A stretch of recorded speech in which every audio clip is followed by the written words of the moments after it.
¿Qué tienen en común Coca-Cola, Pepsi, Microsoft y Amazon? Son titanes.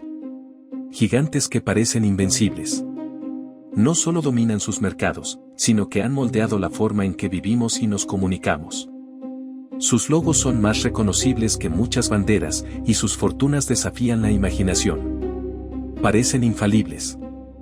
Pero ¿y si te dijera que cada uno de estos colosos cometió errores monumentales?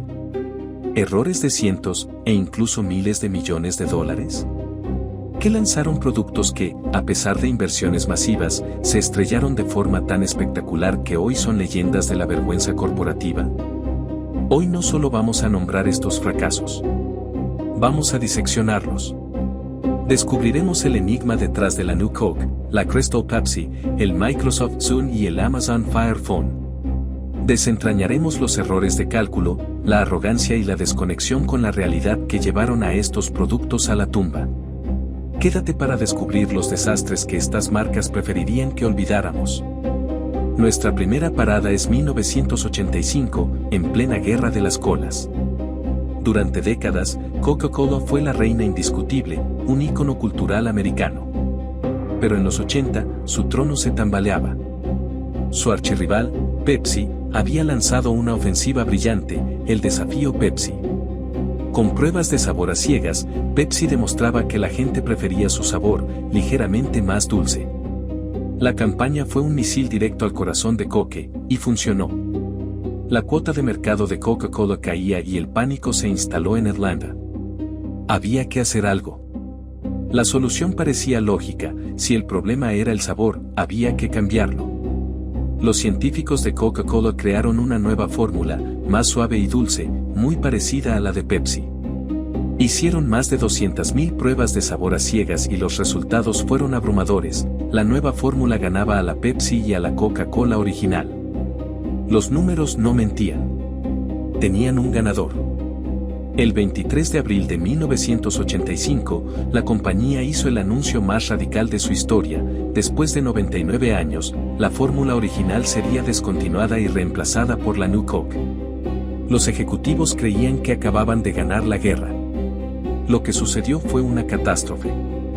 El público no reaccionó con alegría, sino con furia. Se sintieron traicionados. Las centralitas de Coca-Cola colapsaron con miles de llamadas de consumidores indignados. Se formaron grupos de protesta como los veteranos bebedores de Coca-Cola, que exigían el regreso de su bebida. Un hombre incluso presentó una demanda para obligar a la compañía a traer de vuelta la vieja fórmula. El error de Coca-Cola no fue de producto, sino de percepción. Sus pruebas midieron el sabor en un sorbo, pero no el vínculo emocional, la nostalgia y la identidad cultural que millones de personas sentían por la Coca-Cola original.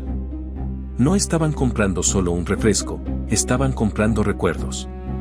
La New Coke podía saber mejor en un laboratorio, pero en el mundo real, su sabor era el de la traición. Tras 79 días de asedio público, la compañía tiró la toalla. En una conferencia de prensa histórica, anunciaron el regreso de la fórmula original como Coca-Cola Classic. Irónicamente, el desastre se convirtió en una de sus mayores victorias de marketing. La gente se abalanzó sobre la Coca-Cola Classic, las ventas se dispararon y la marca reafirmó su dominio. Aprendieron por las malas que la lealtad no se mide en una prueba de sabor. Si el error de Coke fue traicionar un sabor, el de su rival Pepsi, años después, fue crear un concepto que nadie entendió, envuelto en una promesa de pureza que resultó ser completamente vacía. Avancemos a 1992. El mundo estaba obsesionado con la pureza. El agua embotellada ganaba popularidad y la transparencia visual se asociaba con lo limpio y saludable. En Pepsi vieron una oportunidad de oro. Crear una cola que capitalizara esta tendencia. La idea era simple y radical, una Pepsi completamente transparente. Así nació la Crystal Pepsi, lanzada con una campaña masiva y el eslogan, "Nunca has visto un sabor como este". Era una cola sin el colorante de caramelo, buscando una imagen más pura. La curiosidad del público fue monumental y las ventas iniciales fueron explosivas. Parecía que Pepsi tenía un nuevo éxito. Pero el castillo de naipes se derrumbó. El primer problema fue la confusión. ¿Qué era exactamente Crystal Pepsi? Su marketing insinuaba que era saludable, pero seguía siendo una bebida azucarada. No era dietética ni era agua. Era una cola que intentaba no parecer una cola, confundiendo a los consumidores. El segundo problema, y el más grave, fue el sabor. No sabía exactamente como la Pepsi normal.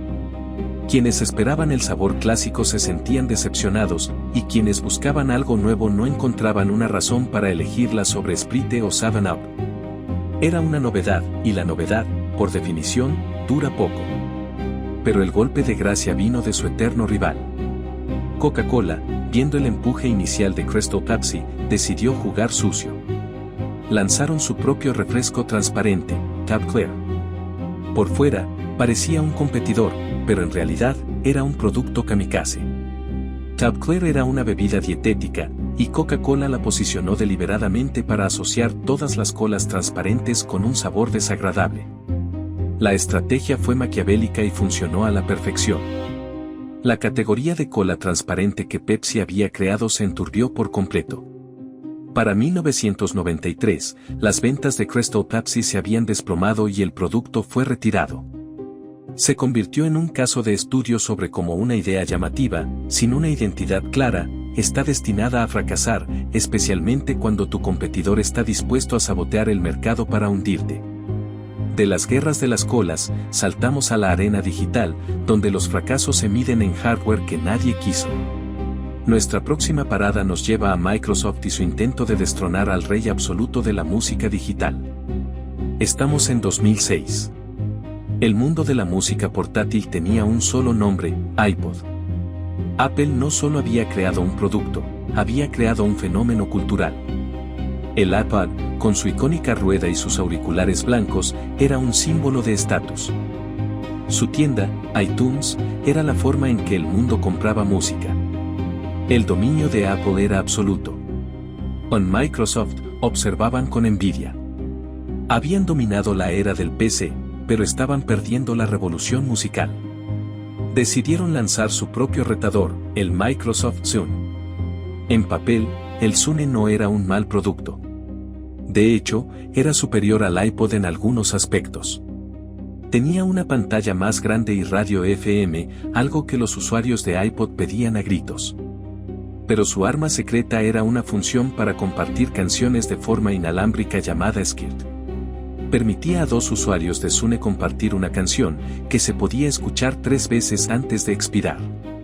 El problema es que Microsoft no competía contra un reproductor de MP3. Competía contra la cultura. El Zune llegó 5 años después que el iPod. Para 2006, la gente ya había invertido cientos de dólares en canciones en iTunes. Sus amigos tenían iPods, sus coches tenían conectores para iPod. El ecosistema de Apple era una fortaleza. Microsoft nunca pudo responder una pregunta simple: ¿por qué alguien debería abandonar el universo del iPod por un Zune? La respuesta no era una pantalla un poco más grande. Y definitivamente no era la función Skirt, que era casi inútil. Necesitabas encontrar a otra de las pocas personas que tenían un Zune para compartir una canción con restricciones. El marketing tampoco ayudó. Fue confuso e inconsistente, intentando posicionar al Zune como una alternativa indie y social, pero el mensaje nunca caló. Apple era cool, Microsoft era Windows y Office. El Zune no fracasó por ser un mal dispositivo, fracasó por ser un producto yo también que llegó demasiado tarde a la fiesta. No ofreció una razón lo suficientemente convincente para que la gente abandonara la enorme inversión social y financiera que ya había hecho en Apple. Microsoft aprendió una lección multimillonaria: no basta con tener un buen producto, tienes que derribar un ecosistema entero. Y si Microsoft llegó tarde, otro gigante tecnológico, Amazon, fue aún más audaz. Decidió no solo llegar tarde a la fiesta de los smartphones, sino intentar crear su propia fiesta exclusiva con reglas que solo le beneficiaban a él. El resultado fue un incendio tecnológico de proporciones épicas. Estamos en 2014. Amazon, liderada por Jeff Bezos, había conquistado el comercio electrónico, los libros electrónicos con el Kindle y la nube con AWS. Pero le faltaba un portal directo al bolsillo del consumidor, el smartphone. Tras años de desarrollo y miles de millones invertidos, presentaron el Amazon Fire Phone. Y no era un clon de iPhone. Bezos se aseguró de que tuviera características innovadoras. La principal era la perspectiva dinámica, usando 4 cámaras infrarrojas, la pantalla creaba un sutil efecto 3D. La otra gran característica era Firefly, un botón que identificaba productos, canciones o películas para, por supuesto, comprarlos al instante en Amazon. El error fundamental del Fire Phone fue su arrogancia. Amazon no diseñó un teléfono para el usuario, diseñó un teléfono para Amazon. La perspectiva dinámica era un truco de salón que no resolvía ningún problema real y consumía batería. Firefly era demasiado obvio, una herramienta de compra disfrazada de innovación. Se sentía como un vendedor agresivo viviendo en tu bolsillo.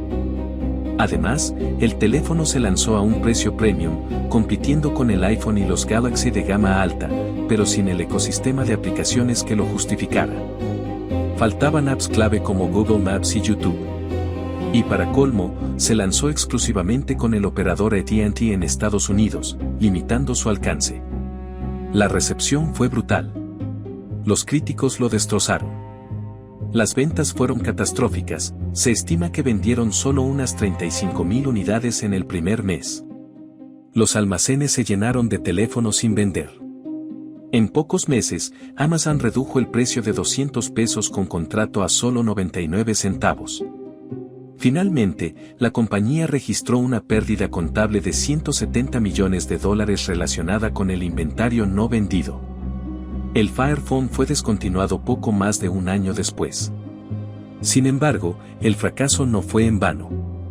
Amazon aprendió que no podía competir de frente en un mercado maduro sin un valor real. Las lecciones y la tecnología de voz desarrolladas para el teléfono se convirtieron en la base de su siguiente y exitosísimo producto de hardware, el Amazon Echo, impulsado por Alexa. Entonces, ¿cuál es el hilo conductor de todos estos desastres multimillonarios? La New Coke, la Crystal Pepsi, el Zune y el Fire Phone nos dejan una lección unificada y poderosa. Estos gigantes no fracasaron por falta de dinero o talento. Fracasaron por una razón fundamental, la arrogancia. La arrogancia de creer que los datos de un laboratorio representan las emociones humanas.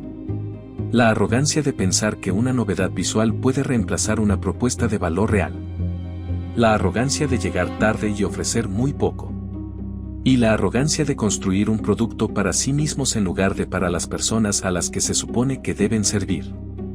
Estos desastres son un recordatorio de que no importa cuán grande seas, en el momento en que dejas de escuchar a tus clientes y empiezas a creer que sabes más que ellos, ya has dado el primer paso hacia el fracaso. Si quieres descubrir más historias de fracasos millonarios y las lecciones que nos dejaron, suscríbete y activa las notificaciones.